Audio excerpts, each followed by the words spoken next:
Deixa eu mandar. Mandei lá no grupo. Quem entrou aqui, vamos envia o direct pro direct essa live, envia para as pessoas, vamos chamar. Vamos chamar a sua vida. Tô, graças a Deus. Mas tá Travando. travando a live. Tá meio travando, né? Eu tô percebendo aqui, ó, porque mesmo que quando não começa a subir a visibilidade, olha lá, viu? Agora já começou a subir, ó. Aham. Imaginei, olha lá. Tá vendo? Então, Pastora, e nessa época os abusos já estavam acontecendo, tá? já.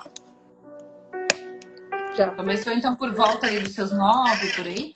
8 anos. Ah, tava com 8 ainda. 8 anos. E aí ele começou, né? Pediu minha mãe tirar eu da escola, minha mãe me levou para outra escola. E essa professora, ela começou, tentou se aproximar de mim várias vezes, mas eu tinha muito medo, né? Por conta das ameaças que ele fazia. Até que ela foi aos poucos ganhando a minha confiança. Eu não podia, porque antigamente tinha aquelas mesas na escola para merendar com todas as crianças, né? Eu não podia me alimentar na escola porque eu tinha medo de algum menino chegar perto de mim, porque ele aparecia assim do nada na escola, sabe? Do nada eu catava ele assim pelas grades, me olhando.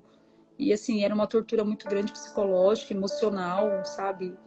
E eu não podia falar nada para ninguém, porque ele sempre dizia que se acontecesse alguma coisa com a minha mãe, que a única culpada de tudo isso seria eu, né? E que ele era capaz de fazer alguma coisa com ela na minha frente e depois fazer comigo. Que eu iria assistir o que ele ia fazer com a minha mãe e depois ele faria comigo. Então, assim, eu tinha muito medo e eu, para proteger ela, acabei me sujeitando a toda aquela situação, né? E aí essa professora começou a se aproximar de mim, tentou contato diversas vezes comigo, eu não queria contato com ela. Até que um dia, esse dia acho que minha mãe tinha me batido por causa dele, e ele já tinha raspado a minha cabeça, né? Já tinha cortado meu cabelo e eu ia para a escola de touquinha.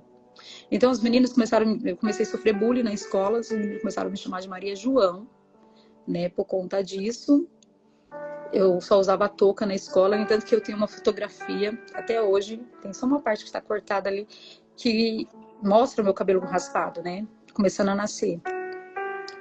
E aí ele começou a me torturar psicologicamente, cortou meu cabelo, e essa professora, ela achou muito estranho, né? E eu alegando ela o tempo todo que eu tinha pegado, que ele falava assim, se alguém perguntar alguma coisa, você fala que foi por causa do piolho, que a sua mãe teve que cortar seu cabelo, que na verdade minha mãe mandou ele levar para cortar o cabelo e ele mandou raspar o meu cabelo.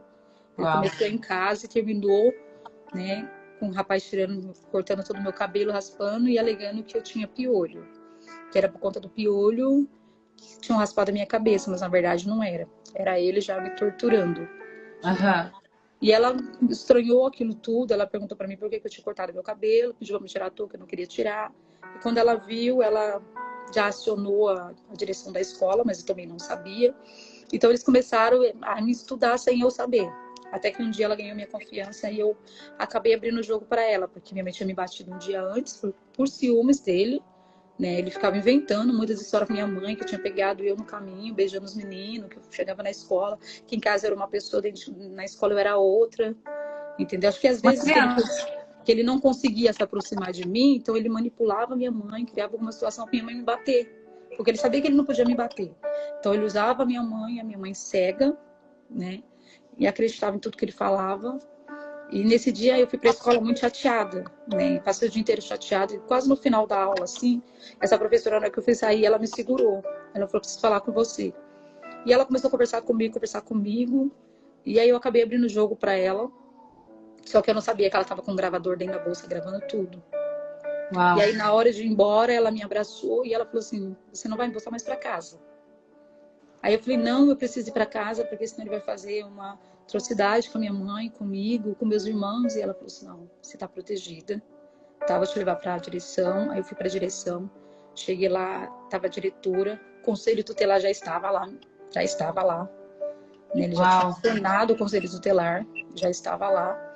E aí eu neguei o que ela tinha falado, mas aí ela já tinha gravado tudo, né? Então, do conselho, eles me abraçaram lá na sala e falou assim, olha, você não precisa ter medo, seu sofrimento acabou aqui, a gente só vai levar você para o hospital, né? para fazer alguns procedimentos, tudo. Aí fui para o hospital, fiquei internada, porque eu tive que fazer várias baterias de exame, tomar coquetéis, aquela burocracia toda, para depois ser transferida para o colégio. E assim, da noite pro dia, eu acordei na minha casa, da noite pro dia, acordei no hospital e depois acordei dentro de um orfanato. E aí que começou o pior sofrimento, né? É. Aí, tipo assim, na primeira semana, a minha mãe foi me visitar. Só que minha mãe não podia detalhar nada, não podia perguntar nada para mim, não podia falar nada, porque ficava juntamente com os monitores do colégio, né? Então ela não podia fazer nenhum tipo de alarme, desse entender nada para mim, porque senão eles cortavam a visita dela. E aí ela me visitou a primeira semana, a visita era 3 vezes na semana. Ela visitava 3 vezes na semana, depois começou uma vez por semana, depois a cada 15 dias, depois uma vez por mês. Depois eu não vi mais a minha mãe, né? Ficou quanto tempo no orfanato? Eu fiquei, acho que foram 2 anos. 2 anos. 2 anos. Só que assim, eu cheguei, depois que eu fui para o orfanato, cheguei lá e eu encontrei com meus irmãos no orfanato, né? Que tinha a ala das meninas. Recolheram os irmãos também. Recolheram. Tinha a ala das meninas, tinha a ala dos meninos. Então a gente se encontrava como? Na hora dos intervalos, porque acabava o nosso intervalo, começava dos meninos. E nós passávamos basicamente pelo mesmo corredor, né? E eles já tinham me chamado para falar que os meus irmãos também estavam lá, que era para mim ficar em paz, que eu ia ver os meus irmãos, tal, tudo. E aí, de fato, teve uma reunião que eles me levaram para a sala com meus irmãos, né? E eles falaram, olha, fique tranquila, vocês estão protegidos, vocês estão pela, né? Desceu para a guarda da infância do menor, vocês estão na responsabilidade do juiz, da vara do menor e do adolescente. Só que a gente ficou separado e a gente só se encontrava de final de semana aqui quando tinha banho de sol no orfanato. E aí, só que houve, não sei te dizer o que no orfanato, eles precisaram ser transferidos para outro orfanato e eu fui transferida para outro orfanato feminino. Aí esse segundo orfanato que eu fui já não tinha mais menina, era só menina. E aí eu não tive mais paradeiro deles. Nossa. Era quantos irmãos? Era 2? Nós éramos em 6. Em 6. O mais velho conseguiu fugir quando a polícia chegou para recolher os outros. Então pegou só os 4 e eu. E o mais velho ficou morando nas ruas. E a sua mãe nessa época já tinha se separado dele daí? Então, quando aconteceu tudo isso, ele foi preso, né? Ela também. Mas aí provaram a inocência dela, de fato, ela não sabia. E aí, só que o juiz tirou a gente dela, né? Porque percebeu que ela era uma pessoa que já estava com envolvimento com bebida, com vícios, e ela não tinha condições de ficar com ele. E o medo deles era, tipo assim, deixar a gente com a minha mãe, e de repente ele saísse e viesse fazer alguma coisa comigo, né? Por conta das ameaças que eu tinha contado que ele fazia, né? Então, assim, eu ouvi também a senhora falando que fugiu, né, do orfanato. Você fugiu quando era pequena do orfanato, foi morar nas ruas, né? Fugi. Na verdade, eu atirei fogo no orfanato. Porque eu tinha muitas crises. Isso era com quantos anos? Já estava com uns 9, quase 10 anos, por aí. Botou fogo para poder fugir? Porque eu tinha muita crise de ansiedade, síndrome do pânico. Você tem uma noção, eu dormia e eu acordava com a voz dele me chamando. Meu Deus. Assim, e eu lembro que no segundo orfanato onde eu estava, tinha um rapaz que ele recolhia a roupa para levar para fora para lavar, porque não se lavava nossas roupas, nem coisa de cama dentro desse orfanato. Via um carro, entrava e recolhia, né, todas as roupas e levava para outro lugar para lavar. E esse cara parecia muito com ele, me lembrava muito ele. Então, do dia que eu vi esse cara dentro do orfanato, na minha cabeça, era ele. E aí, depois daquele dia, eu comecei a ter muitas crises. Então, assim, eu acordava no meio da madrugada chorando, gritando. E nos quartos que a gente estava, era tipo assim, era um quarto com mais de 10 beliches, né? E ficava 2 monitoras em cada sala de cada quarto. E eu acordava, como eu tinha muita crise, eu acordava gritando. E eu queria agredir as monitoras. E acordava todas as outras crianças dentro desse orfanato. Então, assim, eles me dopavam, davam um remédio para me dormir, calmante para me dormir. E nesse dia eu fingi que tinha engolido o calmante, porque eu já não queria mais ficar lá dentro, porque eu ia no banheiro e eles iam atrás de mim. Então eu comecei a sentir muita crise de pânico, entendeu? Com medo das pessoas, eu via alucinação, eu ouvia vozes. Foi uma coisa assim muito espiritual. Hoje eu entendo que era espiritual, né? Mas como eu não sabia lidar com aquela situação toda, não sabia de fato o que estava acontecendo, só que era um mundo espiritual me atacando, porque ele não estava mais lá. Só que ali eu não entendia que a minha guerra ali já não era mais contra a carne. era contra os principados e potestades. Entendeu? Então eu entrei em guerra. E quem não é espiritual não vai entender isso. Entendeu? E aí, nessa época você foi morar na rua? Foi quando eu fugi. Primeiro eu fugi do orfanato. Aí a gente ficamos na rua. Uma das meninas que estavam comigo no orfanato, ela falou que sabia chegar até a casa dos pais dela. E a gente foi. Só que nós chegamos na casa do pai dela, que era numa comunidade lá no Morro. Os pais dela haviam sido assassinados. Ela não sabia. Por isso que ela estava no orfanato. E ela não sabia por que ela estava no orfanato, porque ela também foi recolhida na escola. E ela falou, vamos até a casa dos meus pais, que meu pai vai dar abrigo pra gente, assim eu já vejo a minha mãe. E quando nós chegamos lá, o cenário é um cenário de guerra, de terror, tinha muito resíduo de ML, da perícia, aquela coisa tudo. Foi quando uma vizinha viu a gente, contou pra ela o que tinha acontecido e nós precisávamos fugir do morro. Nós fugimos, se separamos, porque a gente já estava saindo no jornal na época, passava na padaria para entrar para usar o banheiro, estava mostrando as nossas fotos, entendeu? Aí foi quando a gente começou a se vestir de touca, com blusa de frio. E nisso a gente ficamos nas ruas. E aí foi quando veio a fome. A primeira vez 10 que anos. ficamos. Nós fugimos em 8. Então separou de 2 em 2. No final da tarde a gente se encontrava. Perto de um mercado que tinha lá, em São Cristóvão. Só que como começou a passar muito a nossa foto, a gente teve que cada um seguir a sua vida. E cada um escolheu a amiga que tinha mais afinidade para ficar junto. Então durante o dia a gente passava andando. E à noite a gente dormia perto de loja, onde tinha alguma cobertura, alguma claridade, só que não tinha muita câmera como tem hoje, né? Para se proteger. E foi onde a gente começou a sentir frio, fome. E aí eu fiquei, acho que uns 20 dias na rua. E foi quando eu decidi entrar no mercado para abrir comer coisas no mercado, né? Chamei essa menina, falei, vamos no mercado, a gente abre pacote de bolacha, vou no corredor, você vai no outro, come, joga a embalagem por debaixo das coisas. E eu comecei, como eu tinha muitos dias que eu tava sem comer, então eu abri um Danone. E quando eu bebi esse Danone, eu vomitei muito no mercado. Né? Meu Deus. Eu comecei a vomitar muito, eu comecei a passar muito mal. Acho que minha pressão caiu, não sei dizer o que foi que aconteceu. E eu não sabia que tinha um globo sobre minha cabeça, nem sabia que era câmera, aquilo era uma câmera. E a câmera já tinha me filmado, eles já estavam sabendo que a gente tinha fugido. E foi onde quando eu quase desmaiei no corredor, que eu me levantei do chão, assim, o segurança já estava todo ao meu redor. Aí me pegaram, me levaram para uma sala, lavaram meu rosto, né, chamaram o pessoal para medir minha pressão. E o conselho me levou dali de novo.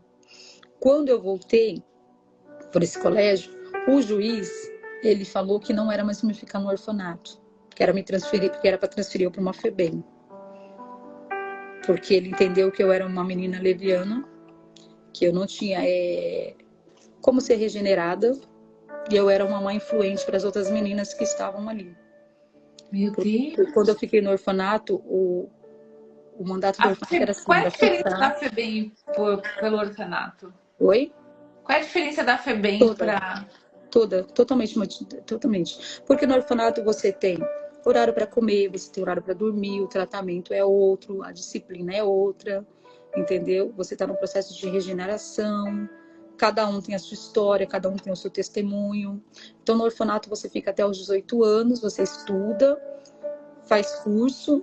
Quando você completa, os homens com 18 anos, as mulheres eram com 21. Com 21 anos você poderia seguir a sua vida e ir para onde você quiser, entendeu? Como eu comecei a aprontar muito, eu comecei a dar muito trabalho, tinha muito relato, que eu agredia as tias, que eu não deixava ninguém dormir, que eu não comia. Então, o juiz entendeu que eu era uma menina que o meu lugar não era mais ali.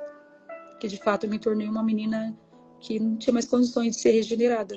Aí mandaram me transferir, e aí eu fui para uma FEBEM. Eu fiquei na FEBEM. Aí da FEBEM eu fugi, porque naquela época não tinha câmera, os muros eram baixos. Eu fugi também, fiquei nas ruas. Fui recapturada 2 vezes, né? E na terceira vez foi quando eu entrei dentro do ônibus e vim para São Paulo. Vim parar aqui em São Paulo. Entrou dentro do bagageiro e acabou dormindo no bagageiro. Rodoviária. Né? E ali na rua eu aprendi a fumar cigarro. Aprendi com 10 anos. Eu não sabia do paradeiro da minha mãe e dos meus irmãos nem nada. Aí fui para uma rodoviária, eu vi os caras guardando as malas dentro do bagageiro, foi onde eu decidi entrar. Só que quando eu entrei, não demorou muito, os caras fecharam a porta assim, do bagageiro com as malas, os caras conversando, não tinha como eu sair. E eu tava esperando eles sair, só que de vez eles sair, eles fecharam o bagageiro, trancaram e o ônibus seguiu viagem. Aí quando eu acordei, eu já estava na estação aqui de São Paulo. E aí que começou o pior, tá? Foi. Aí foi onde eu fiquei nas ruas. Aí eu fui recapturada aqui. Me levaram para a FEBEM da Imigrantes na época. Fiquei lá, entraram em contato com a minha mãe, falando que acharam eu aqui em São Paulo. Aí minha mãe veio do Rio para cá, para São Paulo. Daí meus irmãos permaneceram em alguns colégios. Aí minha mãe veio para cá. Aí foi onde ela conseguiu me achar, que eles me pegaram aqui de novo, me levaram para o orfanato. E aí quando chegou no orfanato, que entanto ela estava lutando para pegar a gente. Só que quando chegou nesse orfanato, ela já não queria mais me pegar. Ela não quis mais. E foi nessa época que ela chegou a voltar para ele de novo, que daí aconteceu o Depois processo de um do tempo, HIV? ela não quis me pegar. Aí eles tentaram contato com algumas pessoas da família da minha mãe também. Uma tia minha foi lá, me pegou. Fiquei pouco tempo com ela, depois ela me devolveu para o orfanato de novo. E aí eu fiquei lá. E aí nesse intervalo ele saiu, veio para São Paulo atrás dela e ela se envolveu com ele, né? E aí ela começou a trabalhar, começou a se levantar, recuperou meus irmãos e ainda faltava eu. Só que eu já estava com a cabeça virada, né? Os traumas, os complexos estavam falando mais alto. Eu fui pro ocultismo, porque eu já me entendia como gente, dizia que eu era dona do meu nariz, que ninguém mandava em mim, um abismo chama o outro. E foi onde eu comecei a conhecer o mundo dos vícios e comecei a fazer tudo o que é errado. Foi nessa época que quando ele voltou que ele transferiu a doença para sua mãe? Depois de um tempo, eles ficaram juntos, né? E aí, depois de um tempo, até então ele não estava doente ainda.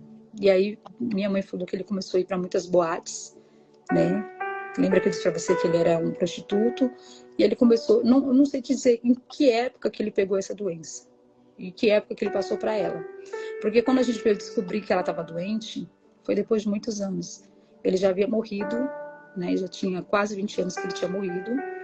E aí a minha mãe, nesse caminho, ela aceitou Jesus, foi para a igreja, né? Recuperou os filhos dela, mas já eram grandes. E foi quando ela foi atrás de mim, só que eu não queria mais saber dela. Eu não queria contato com ela. Eu tinha muita mágoa dela. Eu vi você falando, pastora, que foi nessa época que ela esteve internada, que estava pesando 20 e poucos quilos, foi onde você... Então, nessa época eu não queria mais saber dela, porque eu já estava vivendo a minha vida. Eu morava com algumas amigas já, frequentava baile, já tinha vícios, cabeça totalmente virada, inimigo agindo na minha vida. E foi quando eu estava já nas ruas, e aí encontrei com uma amiga dela, né? E ela falou assim, você sabia que sua mãe tá doente? Eu falei, é? Ela falou, sua mãe tá quase morrendo. Eu falei, você morrer amanhã faz 2 dias. Não quero saber dela. Né? Que eu tinha muita mágoa dela, porque quando eu descobri que ela tinha voltado com ele, então assim, eu peguei muita raiva dela. Muita raiva. Imagina, porque né, ela não, a mãe que era para proteger não conseguiu proteger, né? Aí nessa época ele passou a abusar do seu irmão, foi isso? Então, como ela já tinha pegado meus irmãos moravam com ela, e eu já não tinha contato com eles, né? Porque eles estavam por um lado, eu nem sabia que ela tinha repegado eles de volta. Porque eu já estava nas ruas, estava morando com umas amigas, numa pensão, vivia nas ruas, e tipo assim, eu não queria saber da minha família, não queria saber de ninguém, estava vendo a minha vida, eu estava com ela. E aí essa pessoa passou a abusar do meu irmão. E eu nem imaginava que isso estava acontecendo. Quando eu descobri que ela estava doente, que falaram para mim que ela estava muito doente, foi quando eu fui visitar ela no hospital. Eu estava bêbada, daquele jeito que você imagina. Sim, Aí eu cheguei no hospital, causei, não deixaram eu entrar, porque eu estava sem documento. Aí a direção do hospital falou assim, ó, você vai ver a sua mãe, mas quando você estiver bem e com documento. E aí eu voltei depois de 2 dias, porque eles falaram que iam desligar os aparelhos dela. E aí foi quando eu, de fato, vi ela naquela situação, não reconheci ela, porque ela estava muito feia, né, no hospital. E aí eles falaram que ia desligar os aparelhos dela, e eu falei, tá bom. Na minha cabeça, eu não ia nem ver o enterro dela. Na minha cabeça. Só que mal sabia eu que aquele dia Deus havia levado eu ali para tratar comigo e para tratar com ela. Eu vi você falando isso, que ali você perdoou. E foi Então, ali que eu tive o encontro com Deus. Foi ali. Foi ali onde veio a minha libertação dos vícios. E ali, na hora que eu entrei no quarto que eu vi ela, eu não reconheci ela, eu fui pros médicos e falei assim, não, mas essa não é minha mãe. Eles falaram, é sua mãe, não é a dona Odete Rodrigues? Eu falei, é. Eu falei, não, moça, essa não é minha mãe. Aí eu fiquei olhando porque ela estava muito diferente. E aí uma voz falou para mim assim, dá a volta na cabeceira da cama. E aí eu fui, porque ela tinha sofrido um acidente e o braço dela tinha pratina. Então o braço dela, ele não esticava todo, ele só ficava assim, um dos braços dela. sim. E ela tinha cicatriz, né, de pratina no braço. E aí quando eu dei a volta na cabeceira da cama, que eu olhei, que eu vi a cicatriz, foi onde a minha ficha caiu. E aquele dia eu fui coberta de um temor tão grande. Glória a Deus. Porque assim, desde quando eu sofri os abusos, eu não chorava. Eu tinha um ódio imortal dentro de mim. Eu tinha raiva de mim, porque o abusador, ele coloca a culpa totalmente na vítima. Muito. Então assim, eu tinha raiva de mim. Você tem uma noção, uma das vezes que ela foi me visitar no orfanato, ela falou pra mim assim, eu amaldiçoo o dia do teu nascimento. Ah, Você acabou com a minha vida. Você acabou com a vida dos seus irmãos. Por que você fez isso? Então, assim, eu tinha uma raiva muito grande dela. Então, assim, na minha cabeça, ela era cúmplice, ela sabia de tudo. Então, eu não queria imagina ver ela. que era uma criança, né? Uma criança. E aí, quando eu vi ela naqueles aparelhos, naquela situação, me veio assim na cabeça, num dia. Ela não fez por mim o que ela precisava fazer. Ela não foi a mãe que ela deveria ser. Mas eu precisava ser a filha que ela estava Naquele precisando naquele momento. momento. Que aí, quando eu olhei para ela assim, que a minha ficha caiu, eu falo para você assim, foi Deus. Deus me visitou dentro daquele quarto. Meu Deus. Foi a primeira vez que eu senti amor por ela depois de tudo que aconteceu. Meu Deus. Porque eu comecei a sofrer naquele momento e eu dizia assim, por que tá doendo em vê-la assim? Se ela fez o que fez comigo? Deus colocou o amor dentro. Porque quando a gente ama, dói. Porque eu achava que eu não amava mais ela. E quando eu vi ela naquela situação, e os médicos, eles não tinham me falado ainda o que ela tinha, né? Não sabia. Não, eu não sabia. Nessa época a senhora estava com o quê? Com uns 14 por aí? 16 anos. 16? 16 anos. E aí eu entrei dentro do banheiro e eu comecei a chorar muito. Eu me lembro que eu comecei a chorar muito e eu queria lavar meu rosto porque eu não queria que os médicos me vissem do jeito que eu tava.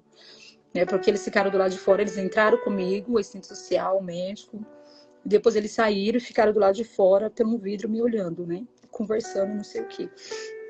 E eu não queria que eles vissem eu chorando. Eu entrei dentro do banheiro e foi na hora que eles falaram que ia desligar os aparelhos dela, tal, que ela não estava reagindo, né? Que ela estava com uma doença imortal, que depois que eu visse ela, eles iam me levar para a sala para conversar comigo.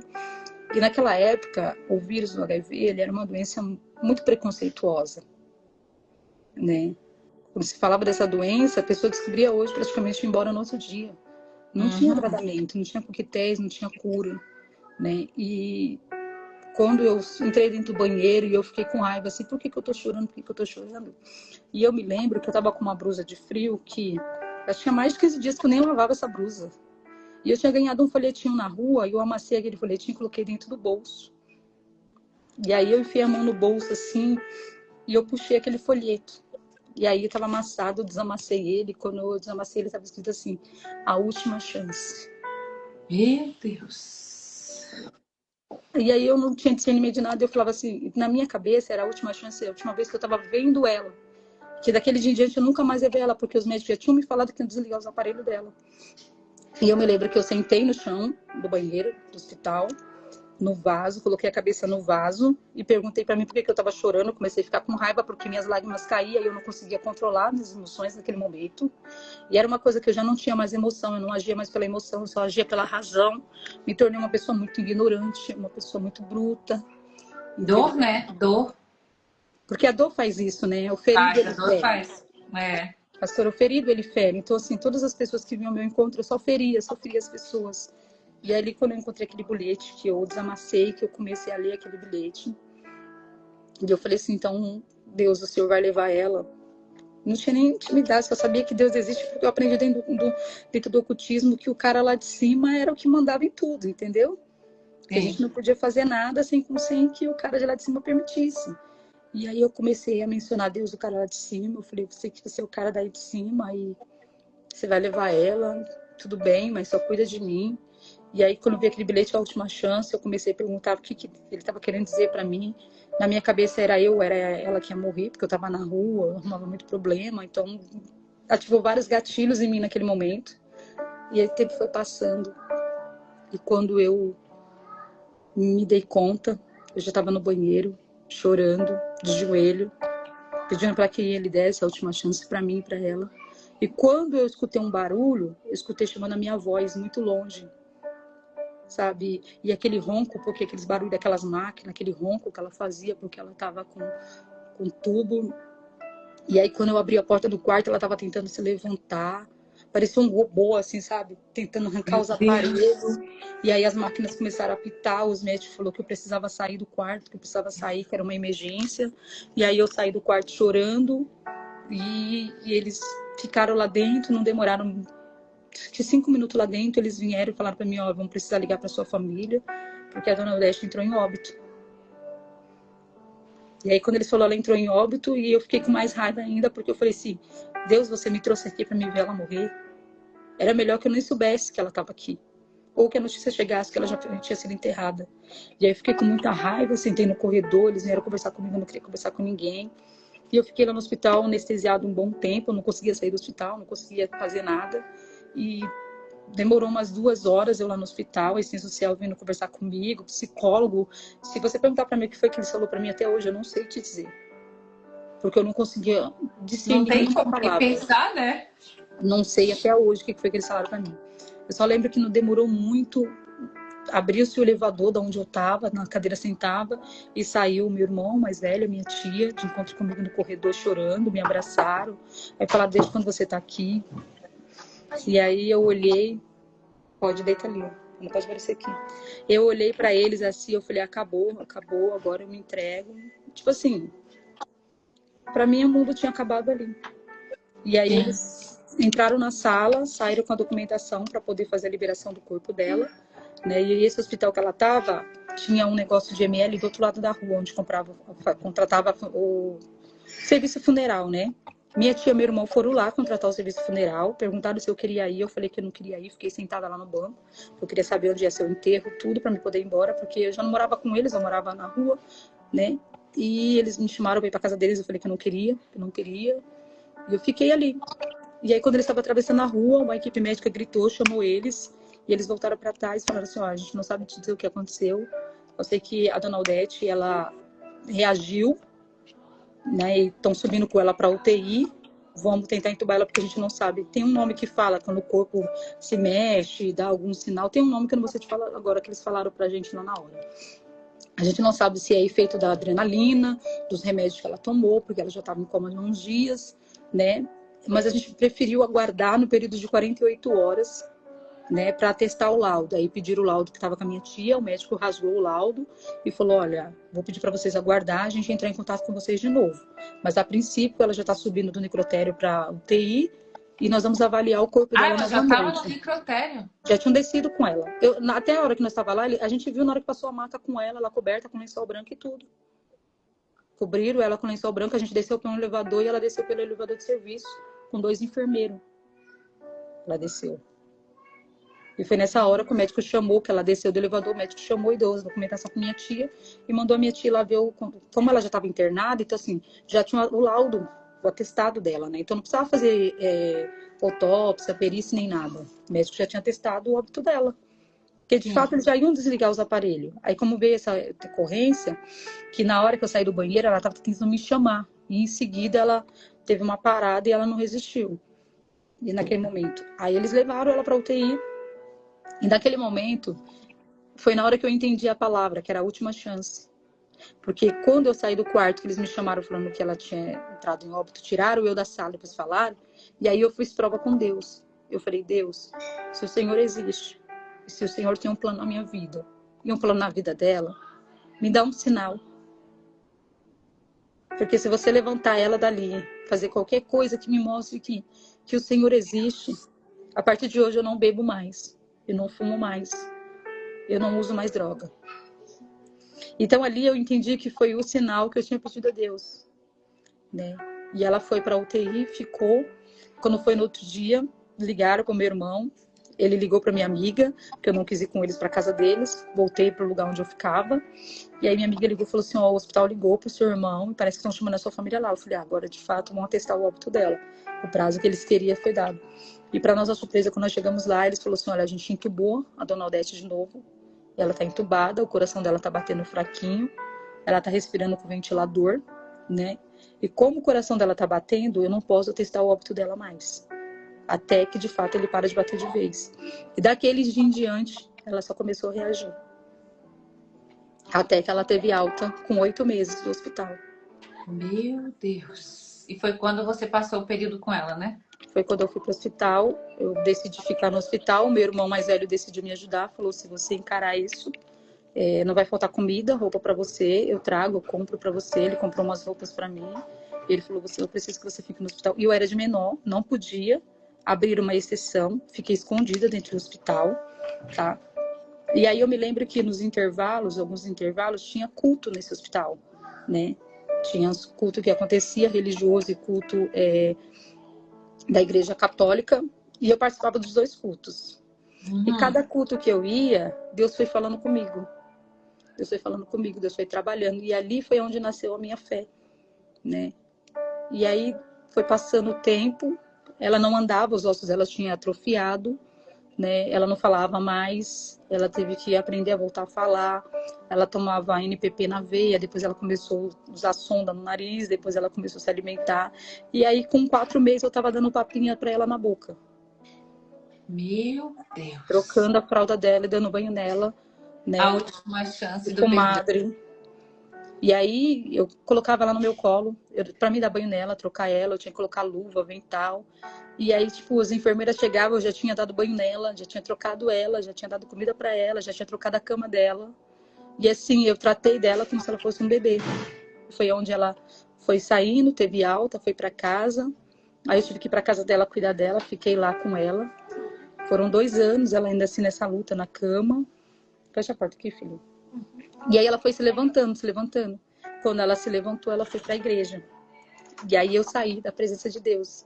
Voltei para o mundo e voltei a fazer tudo que eu fazia, né? E aí até que ela teve a segunda recaída, aí ligaram para mim de novo, eu fui cuidar dela de novo. E aí ela começou a ficar bem, tomava os coquetéis, seguia a vida dela, perdoei ela me perdoou. E aí depois eu conheci uma pessoa, comecei a seguir a minha vida. E foi quando a gente já tinha descobrido que ela tinha, né? Ela fazia os tratamentos certinho. E foi quando eu fui limpar o quarto do meu irmão. Esse meu irmão já morava com ela. Foi essa parte que eu chorei. Meu Deus, eu chorei aí. Nesse dia eu tinha ligado para ele, eu falei assim, Gleiciano, eu preciso de R$50. Você tem para me emprestar? Ele falou assim, eu tenho. Mas eu só te dou se você limpar meu quarto. Eu gosto que você arruma meu guarda-roupa, porque eu sempre gostei muito de dobrar roupa, organizar essas coisas, né? E ele falou assim, arruma meu quarto, quando eu chegar de serviço eu te dou o dinheiro. E eu fui. Eu já estava indo para a igreja, né? Limpei o quarto dele todinho. E aí eu fui fechar a porta do quarto dele. Quando eu fechei, aí uma voz falou assim, abre a porta do quarto. Tira a última gaveta do lugar. Arrasta o guarda-roupa dele, tira a última gaveta do lugar. E ficou aquele negócio na minha cabeça, matutando. Foi onde eu peguei e mexi, tirei a gaveta. Só que quando eu tirei a gaveta, eu não achei nada. Aí uma voz falou pra mim assim, enfia a mão na gaveta, enfia na parte do...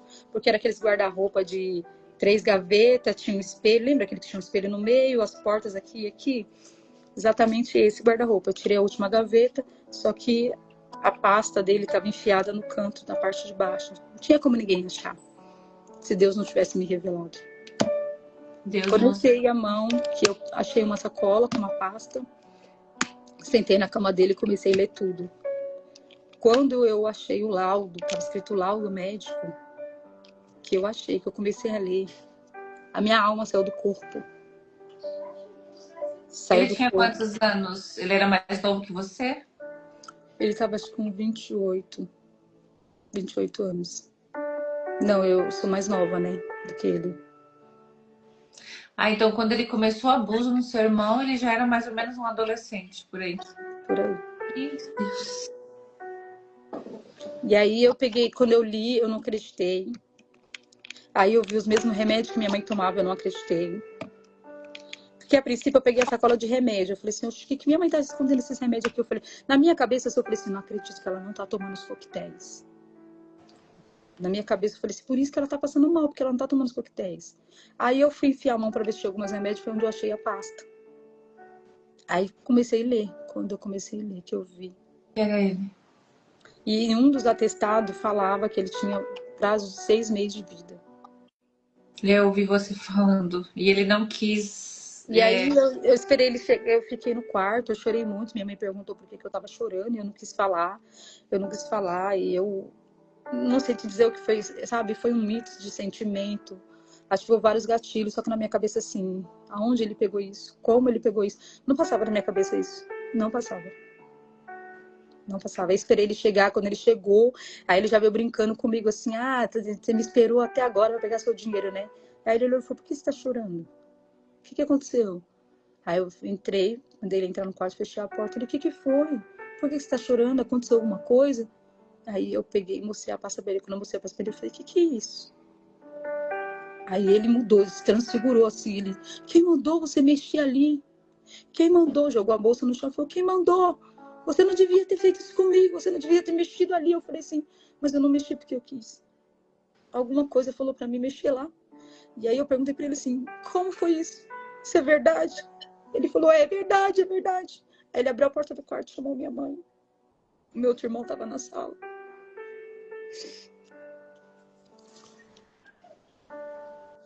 E foi onde ele pegou e falou. Falou assim, quando você tava na rua, a minha mãe voltou com ele. Aí ele começou, tipo, sabe, meio que descarregar em cima dela. Falou, a culpa é dela, a culpa é dela. É por isso que eu não perdoo ela. É por isso que eu sou desse jeito. Eu falei, mas ele era um menino tão amoroso. Ele não era um menino agressivo. Não tinha ninguém na comunidade que não gostava dele. E ele falou assim, o meu maior ódio é que eu tô condenado. Eu tenho 6 meses de vida. E o que eu vou fazer? Eu não casei, eu não tive filho. Eu não tive família. Fui abusado. Eu tô doente, com uma doença imortal. Eu vou morrer. E ali foi um chororô dentro daquele quarto. Um chororô. Minha mãe, ela só olhava pra cara dela e falava, a culpa é minha. Eu destruí vocês. Eu não sabia de que lado que eu ficava naquele momento. Se eu acolhia ela, porque eu já conhecia a palavra, já entendia sobre o mundo espiritual. Se eu acolhia ele, que tinha sido vítima também.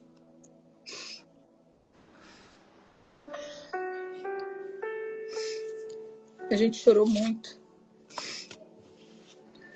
E ele não quis se tratar, né? Não. Eu falei pra ele, eu tô aqui pra te ajudar, assim como eu cuidei dela, eu vou cuidar de você. Eu não vou te abandonar. Mas ele falou, eu não quero me cuidar, eu quero morrer. Eu só não tive coragem de tirar minha vida porque eu sei que Deus não vai me perdoar. Meu Deus. Mas todo dia eu penso em tirar minha vida. E eu falei pra ele, não faz isso. Não faz isso. Nós vamos vencer. Ele diz, não, você venceu, eu não venci. Você foi mais forte do que eu. Você conseguiu fugir, eu não consegui. Você foi pra rua, mas eu fiquei. Eu não consegui ser forte igual você. Eu não consegui enfrentar o mundo como você enfrentou. Você foi uma gigante. Eu falei, não fala isso. E se passaram 3 meses. Ele Eu tava morreu. internando meu irmão. Pastora, no dia que eu tava vendo nessa parte da história, que foi onde eu parei, ali eu vi a mão do Senhor. Mesmo na rua, eu vi a mão do Senhor na sua vida. Eu falei, ela foi tirada de dentro de casa, porque senão ela iria ter uma... No dia do velório dele, tinha tanta gente. Tanta gente, tanta gente. E eu me lembro que teve o sepultamento. Todo mundo foi embora. Eu permaneci no cemitério. Minha família foi embora, os amigos foram embora e eu permaneci lá. Eu comecei a andar dentro do cemitério. cada cova que eu passava, que eu olhava, eu dizia para Deus, porque eu fiquei? Porque o Senhor permitiu tudo isso acontecer? Porque ele faleceu, não demorou muito, a minha mãe faleceu. E eu perguntei para Deus assim, Senhor, por que que eu fiquei? Porque eu tinha certeza que eu não tinha, porque quando que ele pegou isso depois, porque quando eu fui internada, a primeira coisa que eles fizeram foi os exames, né? E depois a cada 6 meses eles repetiram, até esses 2 anos que eu fiquei lá, né? Porque eles falaram para mim que o HIV ele se esconde por um tempo no corpo, mas depois ele aparece, né? E ele não realmente ele não tinha ficado. E quando ele morreu, eu só sabia perguntar para Deus por que eu fiquei. Por que eu fiquei? Eu andei naquele cemitério a tarde toda perguntando para Deus uma resposta. Fecha a porta do quarto.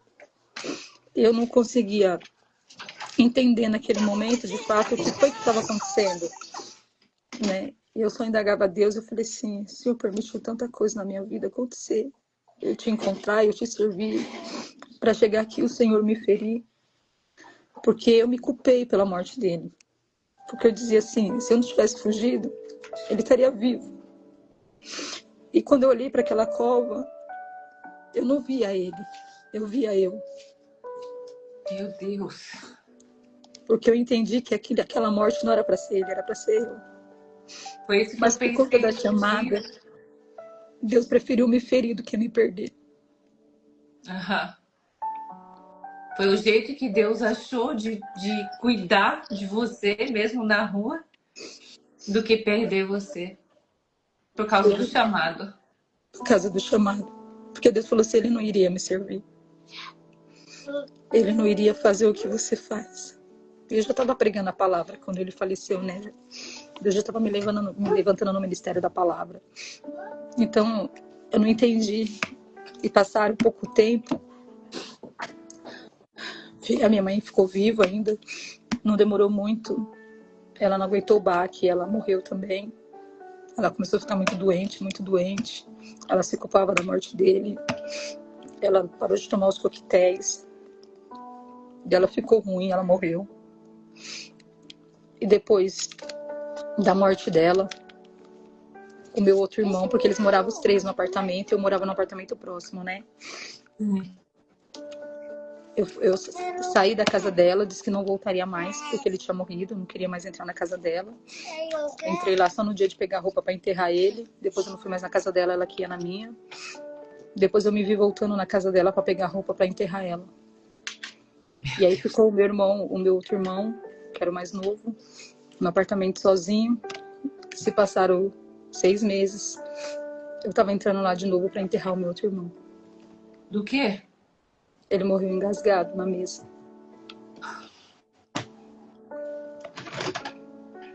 Eu não ouvi isso. Essa parte eu não contei lá. E aí eu entrei no apartamento sozinha. Não tinha mais a minha mãe. Não tinha mais meus irmãos. Foram em 1 ano e 3 meses. 4 caixão, porque a filhinha dele tinha morrido primeiro, engasgada. Morreu no meu braço. Depois Engasgada também? Engasgada, com leite materno.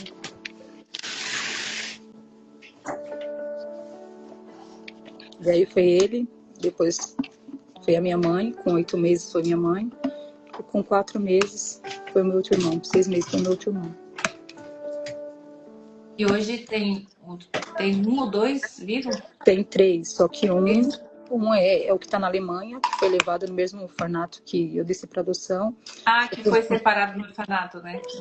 Aí tem o mais velho, lembra que eu falei pra você que ele fugiu quando o juiz tomou? E desde quando ele fugiu, ele sempre viveu sozinho, ficou nas ruas, encontrou pessoas que ajudassem ele tem outro tipo de vida, né? Mas ele é do ocultismo também. A gente se fala muito pouco.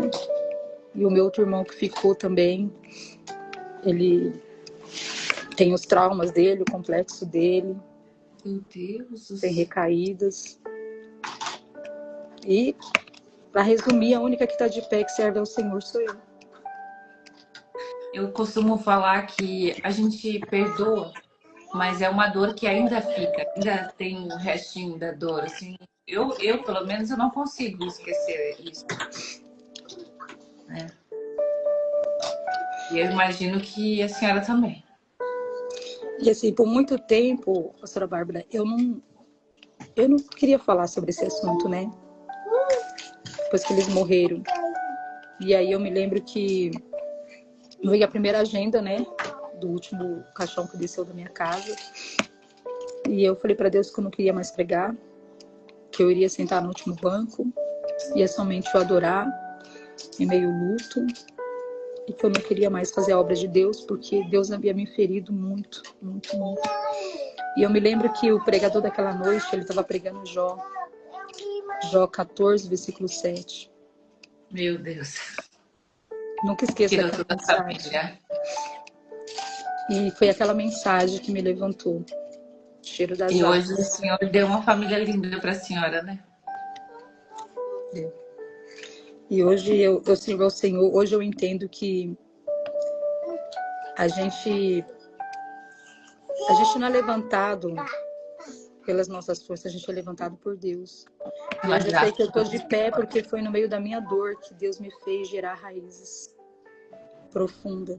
E eu aprendi que Deus não levanta ninguém antes dele extrair dessa pessoa o seu melhor azeite.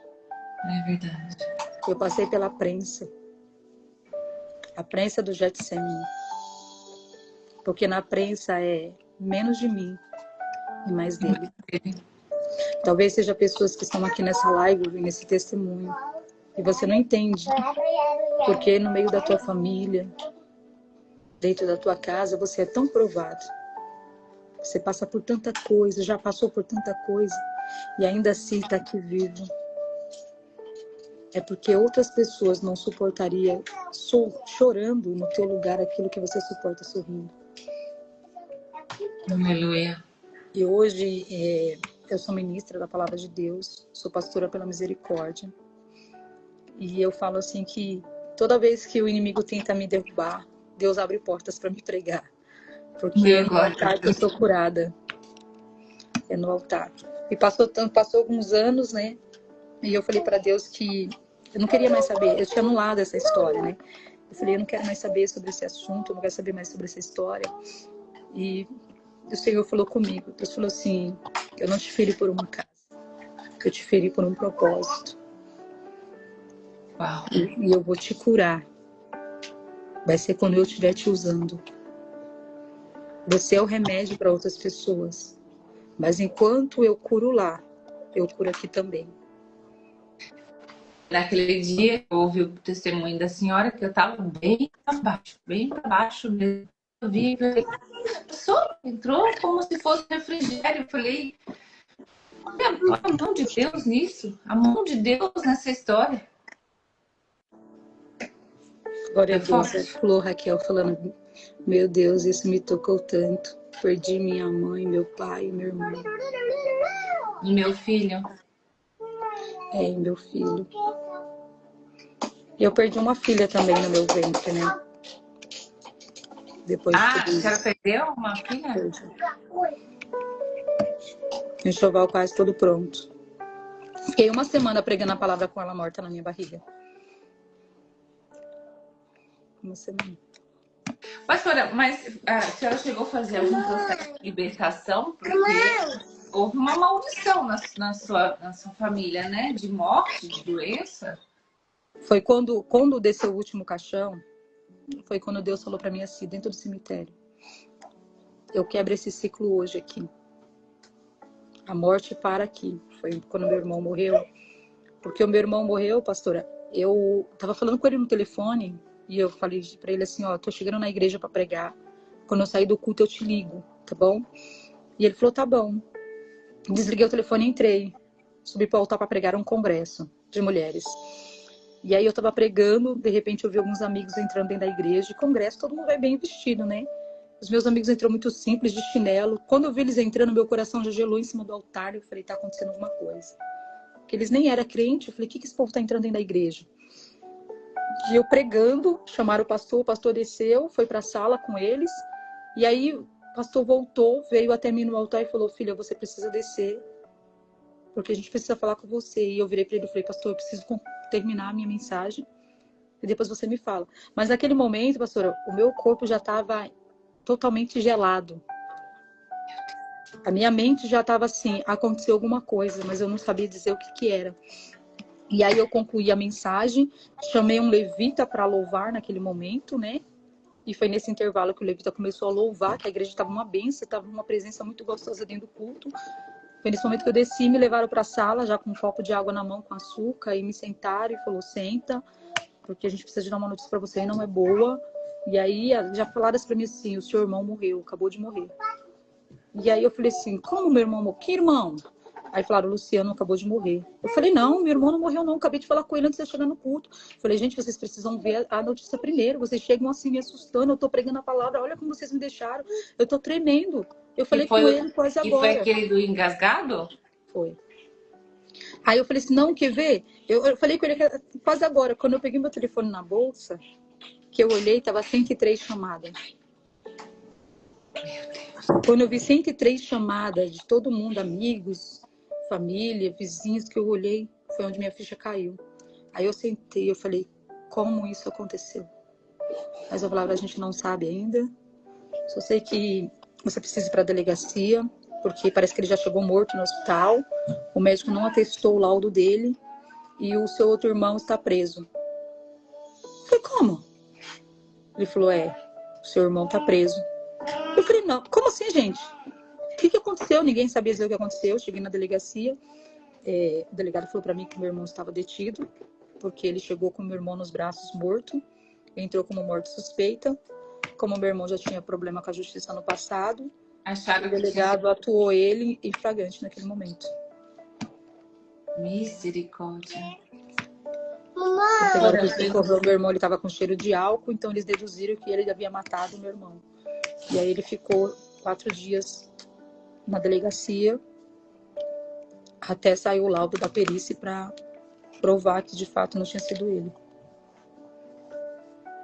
Meu Deus. Olha, pastora, foi um dos testemunhos mais impactantes que eu ouvi em toda a minha vida. Eu posso... Pode falar.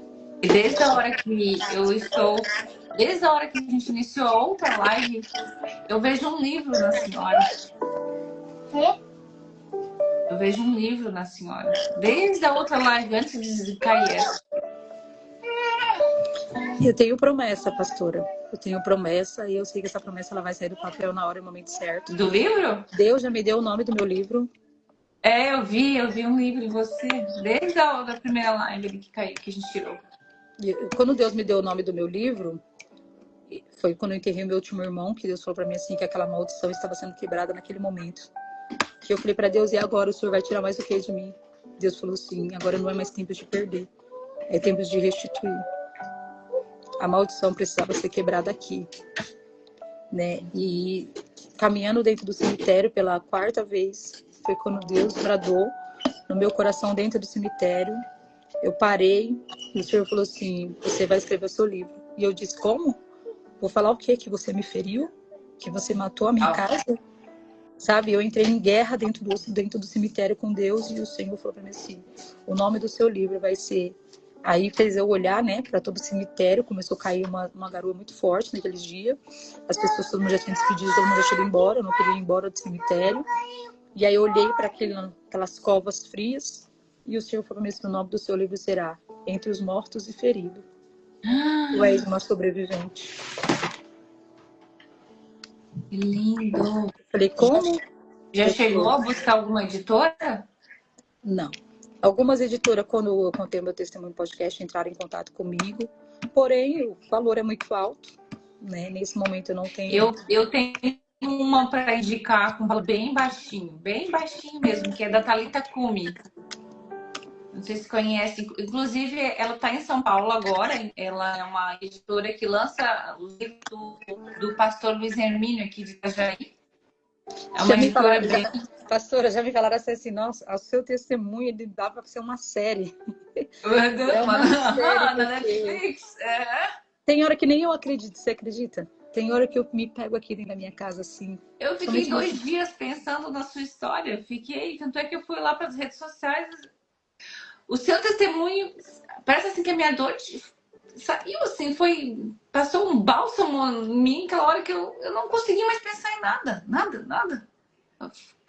Quando chegou a parte, desde, falei, meu Deus, com 10 aninhos na rua, pensei, minha filha tem 10 anos, uma menina, vai morar na rua, em São Paulo, para em orfanato, vai para FEBEM, é abusada. Aí quando chegou a parte do seu irmão ali, que eu lembrei que você falou bem assim, você não foi mais a vítima foi eu. Aquilo ali entrou em mim, rasgando. Eu comecei a chorar, chorar, chorar, e eu falei, eu preciso falar com ela, eu preciso mandar uma mensagem para ela. E detalhe, assim, ele foi pro hospital, ele não morreu assim doente, ao contrário da minha mãe, assim, muito acabada. Ele morreu falando. Ele me mandou uma mensagem na hora que ele tava morrendo, dizendo assim, sabe como que é a morte? É você colocar a cabeça para fora de um avião, enquanto ele está em voo. É você procurar ar para respirar e você não encontrar. Então não pare, por mais que o vento seja forte. E ele não era cristão? Ele ficou na igreja um tempo, mas ele saiu. Ele não aguentou. Por causa da dor. E hoje, como que a senhora lida com isso, pastora? Hoje eu olho assim para minha história de vida, para minha trajetória, né, para o meu passado, e hoje eu entendo assim que Deus tem um propósito muito grande na minha vida. E tem. E que eu precisava passar por tudo isso para me poder alcançar a multidão. Muito. Eu me vejo como aquela mulher do fluxo de sangue. Eu tive Muito. que romper muitas coisas. Porque quando eu cheguei sangrando. Mas hoje eu me sinto preparada para falar assim o meu testemunho em rede aberta. Antigamente eu dizia, nunca me imaginei contando meu testemunho assim, nunca imaginei. Porque a gente, no momento que você está passando, você não consegue ter discernimento de certas coisas. Mas só sabe, o pastora, tempo. eu tenho um testemunho que eu ainda não contei. Ele tá em segredo, eu não consigo contar ainda. E eu questiono o Espírito Santo quando que vai ser a hora. Porque aquele testemunho é uma história, um período da minha vida que me machucou muito, muito, muito, muito. E até hoje eu ainda não consigo contar para ninguém. Eu não sei se eu ainda não fui curada por isso. Se eu não consigo. De vez em quando vem essa história na minha cabeça. E eu questiono o Espírito Santo. Quando que isso vai vir para fora? Você não vai falar isso agora. Eu nunca me imaginei contar o meu testemunho assim. Nunca imaginei. Mas eu falo assim que a pior dor que eu senti não foi só do abuso. A pior dor que eu senti, não foi do abandono. A pior dor que eu senti foi ver eles morrendo na minha frente e eu não poder fazer nada. Nessa hora, não questionava porque eu não? E você não poder fazer nada, sabe? Eu só perguntava para Deus assim, por que eu fiquei? Por que tinha que ser desse jeito? Por que eu? Por que o Senhor me deu essa missão? Até hoje eu ainda pergunto para Deus algumas coisas. Você fala assim, Deus, qual é o maior propósito de vida? Porque eu ainda não sei. Por mais que a gente já faz a obra de Deus, a gente alcança vidas, mas eu falo assim, a ruptura que foi causada dentro de mim, quem nunca passou por um abuso nunca vai entender. Porque não é sobre uma história, não é sobre uma lágrima. É sobre marcas que ficaram sobre a minha vida. Sobre pessoas que foram embora por conta de uma fatalidade. Por conta de uma mente podre. E sempre quando eu conto meu testemunho, eu sempre falo, eu não prego só para as abusadas, eu prego para abusadores. Porque eles não têm noção o que eles são capazes de fazer na vida de uma pessoa. Eles não têm noção a marca que eles podem deixar na vida de um ser humano. Hoje, Hoje eu tô bem, graças a Deus eu tô bem, porque não é sobre mim, pastora, é sobre a presença que habita em mim. Porque se tirar Jesus hoje da minha vida, não sobra nada. Eu não tô de pé por causa de mim, eu não tô lutando por causa de mim. Eu luto porque Deus tem me dado força. Amém. E quando tudo isso aconteceu, que veio os lutos, né, as percas, e detalhe, quando eles morreram, pastora, na minha casa não tinha água, não tinha luz, não tinha comida, Meu Deus. não tinha nada. Quem estava me dando de comer era minha mãe, Meu Deus. porque eu tinha ganhado minhas crianças, eu tinha as crianças pequenas, eu não podia trabalhar. E a minha mãe, ela recebia o LOAS. E ela dividia a compra dela comigo. E naquele mês, ela morreu no dia 26 de novembro, dia 25 de novembro.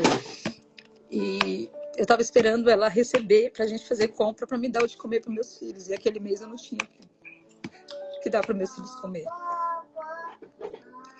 Então, assim, foi uma fase muito difícil que eu passei na minha vida. E ela falou para mim assim: quando a mãe receber, nós vamos pagar a sua água, porque sem luz a gente ainda fica, mas sem água não. E depois a gente vai, aos poucos, pagar suas contas de água, porque eu tinha acabado de me separar do meu primeiro casamento. Estava com meus filhos pequenos. Essa pessoa havia ido embora com outra pessoa. E eu estava assim, de mãos atadas. Não estava trabalhando, com as crianças pequenas, sem água e sem luz na minha casa. Então, assim, foi um período muito difícil da minha vida. Eu não tenho vergonha de falar, né? Eu passei. Mas isso não é vergonhoso? E eu falei assim para Deus, assim, eu falei assim: Deus, de novo a fome? De novo? De novo a fome? De novo? Porque a única pessoa que me ajudava não está mais aqui. E foi aonde Deus falou comigo assim: quando acabam os recursos humanos, É Deus que entra. o céu tem mais. Hoje você vai aprender a viver a dependência de Deus. Porque eu ainda tinha ela e meu irmão que me ajudavam. Eles foram embora e eu não tinha mais ninguém. E foi ali, na pior fase da minha vida, que Deus me mostrou que eu nunca estive sozinha.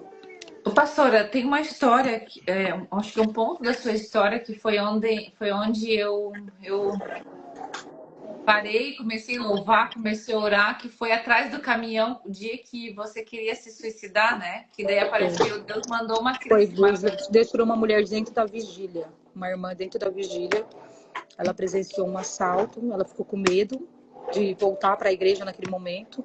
E Deus mandou ela descer a rua, né, próximo da onde eu estava. E ela, para se esconder, né, dos rapazes que estavam ali, cometendo aquele ato, Deus falou para ela ir atrás do caminhão. Queria mostrar algo para ela. E quando ela chegou atrás do caminhão, eu estava lá tentando contra a minha vida. Meu Deus. E aí eu me lembro que ela falou: não faça isso. Deus tem uma obra na sua vida. E eu entrei numa discussão com ela que eu falei assim: se Deus me amasse, meu pai não teria feito isso comigo. Se Deus me amasse, minha mãe não teria me abandonado. Onde está o seu pai hoje? Meu pai morreu. Ah, ele também morreu? O primo dele matou ele dormindo. Maldição de morte hereditária. Hereditário. Meu Deus, pastora, essa história da senhora tem que estar em livro quanto antes. A história da senhora tem que ser contada para as nações. Então, o ano passado que, depois assim, de tudo que aconteceu, né, eu pregava nas igrejas e tudo, mas assim, muitas pessoas que me conheciam não conheciam meu testemunho, assim, de fato, assim, né, de verdade, assim, tudo que havia acontecido. Vê? Giovana? Eita, nem dá, tá dormindo ali na cama, fiquei tão... Chama a Giovana ali, filho. E aí eu comecei a pregar, e aí o ano passado, que Deus falou pra mim assim, eu nunca estava num culto, e Deus falou pra mim assim, que ele estava mudando, acrescentando algo no meu ministério, né? que Deus iria me levantar para levantar mulheres, para fazer trabalho com mulheres. Filho, mamãe tá aqui gravando, tá fazendo barulho, tá bom? Faz não. Aí eu tava no culto e Deus falou pra mim assim, levanta, eu ia pregar aquele dia. Deus falou assim, levanta e conta da onde eu te tirei. Eu falei, Deus, eu não vou fazer isso. Eu não vou fazer isso. Deus falou assim, conta o que foi que eu fiz na sua vida e o que você passou para chegar até aqui. E eu me lembro que eu estava subindo pro altar e um rapaz estava em cima do altar, não sei se ele era pastor, evangelista, o que ele era, e ele virou pro outro e falou assim, essa menina vai pregar? Quem convidou essa menina para pregar? E aquele dia eu tinha passado a madrugada orando pelaquela mensagem, sabe? E eu estava tão triste porque eu estava com uma saudade tão grande da minha família. Eu tinha chorado a madrugada toda, falando para Deus, Deus, eu não quero mais pregar. Eu tô com saudade da minha mãe, dos meus irmãos, eu não quero mais pregar. E era um evento, e quando eu subi no altar, eu escutei o cara falando, essa menina vai pregar? Quem convidou ela para pregar? Deus. Nem cara de pregadora ela tem. E quando eu sentei no altar, eu falei para Deus, eu não tenho cara, eu não tenho recurso, eu não tenho visibilidade, mas eu tenho o Senhor comigo. Aí quando eu peguei no microfone, eu comecei a falar para a igreja, não sou pregadora, não sou influente, não ando com pessoas influentes, mas entre os mortos e feridos, eu sou uma sobrevivente. Comecei a contar o meu testemunho, falei para me chegar até aqui, eu passei por isso. Não tenho uma mensagem boa, não sou pregadora reconhecida pelos homens, mas aquele dia, quando o diabo pediu a minha morte, Deus me reconheceu como filha e enviou uma mulher ao meu encontro e me tirou do vale da sombra da morte. E aquele dia a igreja foi tomada por uma graça. Aquele dia eu ganhei mais de 50 almas para Jesus. Meu Deus. E aquele dia Deus falou para mim, é daqui em diante. Eu quero você falando da onde eu te tirei. Eu falei, Deus, eu tô ferida. Ele falou, te feriram, mas eu ainda estou aqui para te curar. A partir de hoje eu te levanto com uma unção diferenciada neste lugar. E aí ele pegou o microfone, veio até mim, me pediu perdão, me pediu desculpa. E eu falei para ele assim, você não me atrapalhou, você me ajudou. Porque eu estava no banco, eu não queria contar o meu testemunho. E foi ouvindo você falar que eu achei força onde eu não tinha. Meu Deus. E isso para mim foi um sinal de Deus me mostrando que não é sobre quem me aceita. Deus não me chamou para ser aceita por pessoas, para ser validada por pessoas. Deus me chamou para viver o propósito. E eu falei para ele, coisas piores eu já ouvi, eu já vivi. E eu não parei. Eu estou aqui. Daquele dia em diante, eu não parei mais de pregar, pastora. Eu não falei não, nunca mais eu falei não para Deus nas agendas que vêm. E vai vir mais, e mais, e mais, e mais, e mais. E de lá para cá, Deus abriu portas de podcasts, Deus tem abrido portas.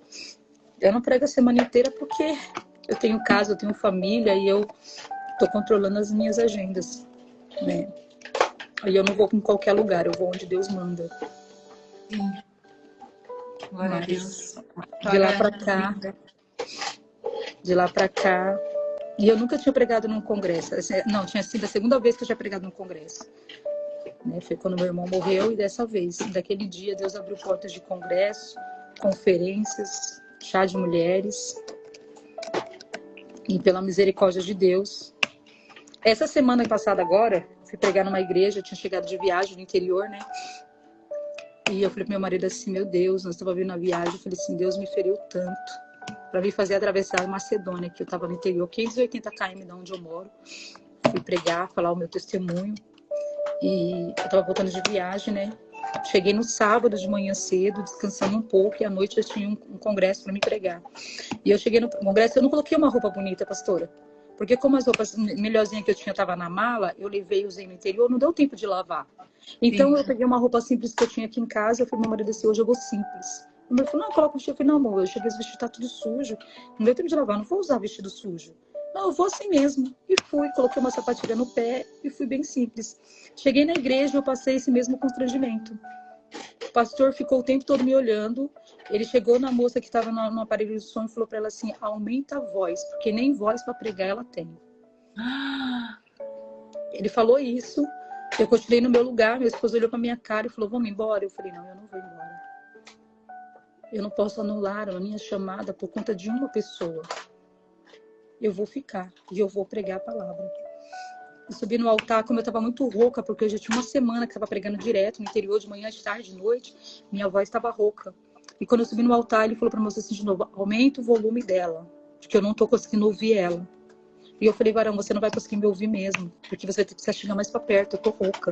Cheguei hoje de viagem, não era nem para mim estar aqui, eu tô super cansada. Mas não foi sobre assumir um compromisso com o homem. Eu tenho um compromisso com Deus, é por isso que eu estou aqui. E aí eu comecei a pregar. Se eu falar para você que eu cheguei na igreja, eu tinha uma mensagem, eu não tinha mensagem. Passei vindo o caminho orando, acordei de manhã aqui, depois dormi um pouco, acordei, fui orar, Deus não tinha me dado nada. E na hora que eu subi no altar, Deus me deu a mensagem. Esse cara interrompeu a minha mensagem e falou, igreja, eu preciso pedir perdão, primeiramente para Deus e depois para a pastora Luciana. Ele falou, varô, eu não te dei nada.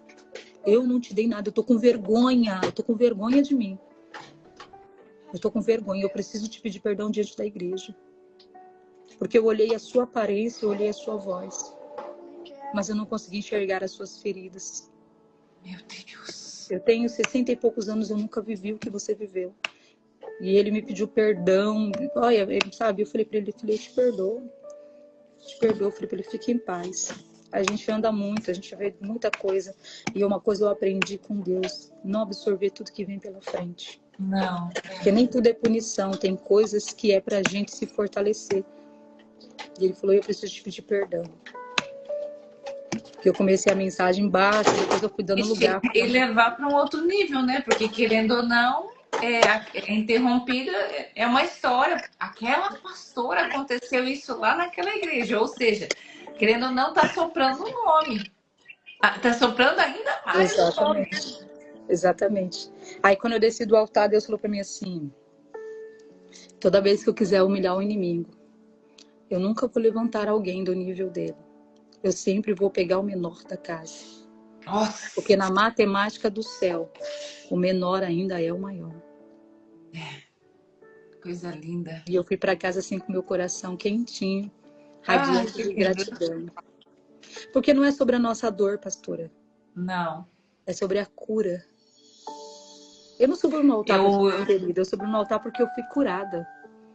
Pastora, quando eu comecei a receber as primeiras palavras, desde pequena, né? Desde pequena eu já via o mundo espiritual, desde pequenininha, desde os 10 anos, que foi também quando ocorreu abuso dentro da minha própria casa, né? Com o irmão da minha mãe ainda, tudo cristão. Eu vim no berço evangélico e eu comecei a pegar ódio, raiva de cristão, eu tacava pedra. E aí fui pro mundo, passei anos fora e desde pequena eu já vinha recebendo o chamado da profeta, Deus vai te levantar como profeta. E quando eu voltei na mais tremenda dor. Só que eu tinha tanta raiva, eu tinha raiva de Deus. Eu dizia, como que o Senhor quer que eu cuide e goste? Que eu não gostava de pessoas. Eu odiava pessoas, tanto mulher como homem. Porque foi os dois abusos, foi mulher e foi homem. A mulher no colégio e o homem dentro da minha casa. Então eu não gostava de pessoas, não gostava de ninguém, não gostava de ninguém mesmo. E como que o Senhor quer que eu ajude, sendo que eu não gosto de pessoas? Hoje, eu vejo cura dentro da igreja, eu vejo tudo, mas eu não choro quando eu vejo uma alma sendo ganhada para Cristo. Aí eu me despedaço, eu vou pro chão, eu choro, porque Quando eu tô no joelho, eu já nem vejo que eu tô orando por mim. Eu falo, Senhor, liberta essas pessoas do cativo, liberta das garras, assim, porque a gente sabe como é o diabo atormenta a nossa mente quando a gente tá nesse lugar de dor, de só acusação. Porque minha cabeça era um turbilhão, assim, eu vinha do zero ao 1000, assim, em minutos.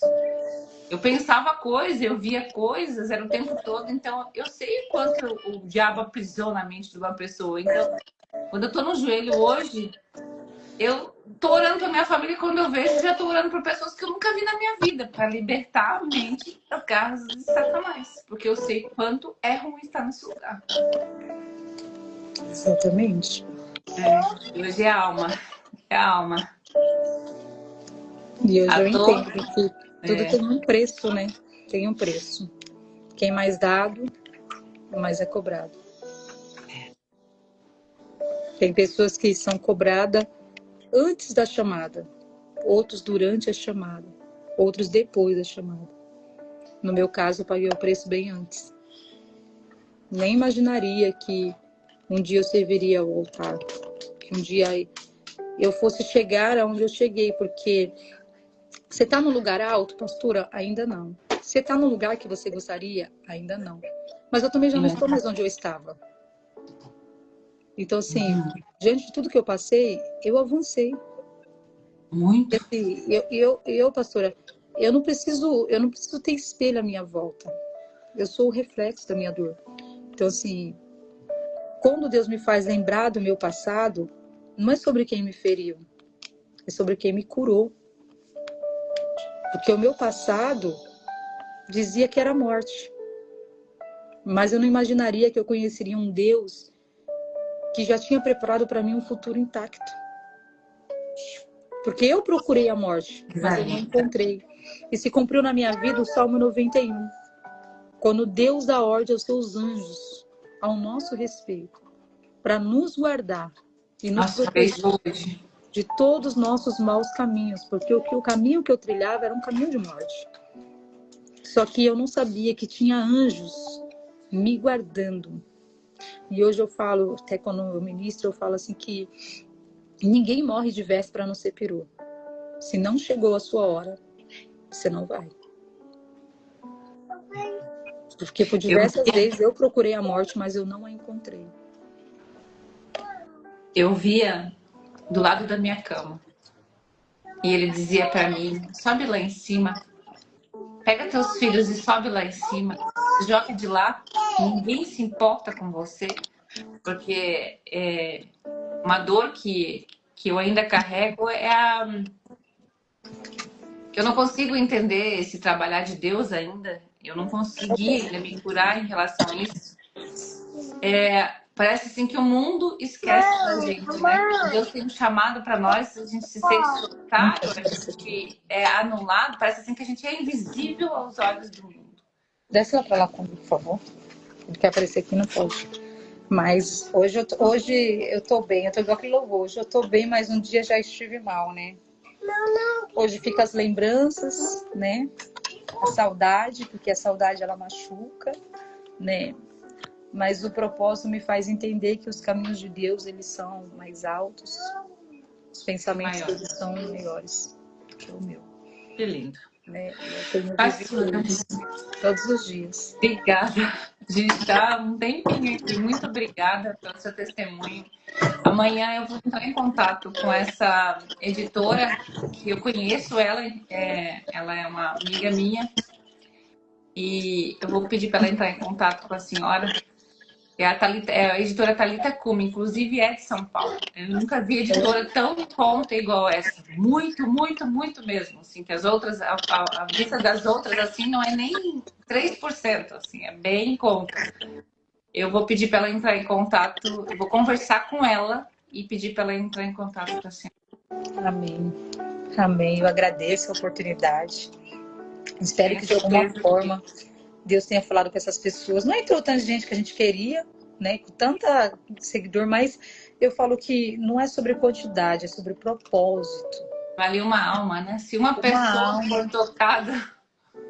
E eu tenho certeza que Deus falou com muita gente, e eu quero finalizar essa participação minha dizendo que você não é o que te aconteceu, você não é o que fizeram com você, né? A gente tem o hábito de dizer, eu sou assim porque for assim comigo, eu falo assim porque falaram assim comigo, eu sou assim porque fizeram assim comigo, mas eu quero que você entenda que você não é o que te aconteceu. Você é o que o céu disse que você seria, né? Jeremias 29, versículo 11 diz: eu sei o pensamento que tenho sobre vós, pensamentos de paz e não de mal, para vos dar o fim que desejais. Essa é a mensagem que eu quero deixar aqui nessa live. E agradecer a minha participação, em nome do Senhor Jesus.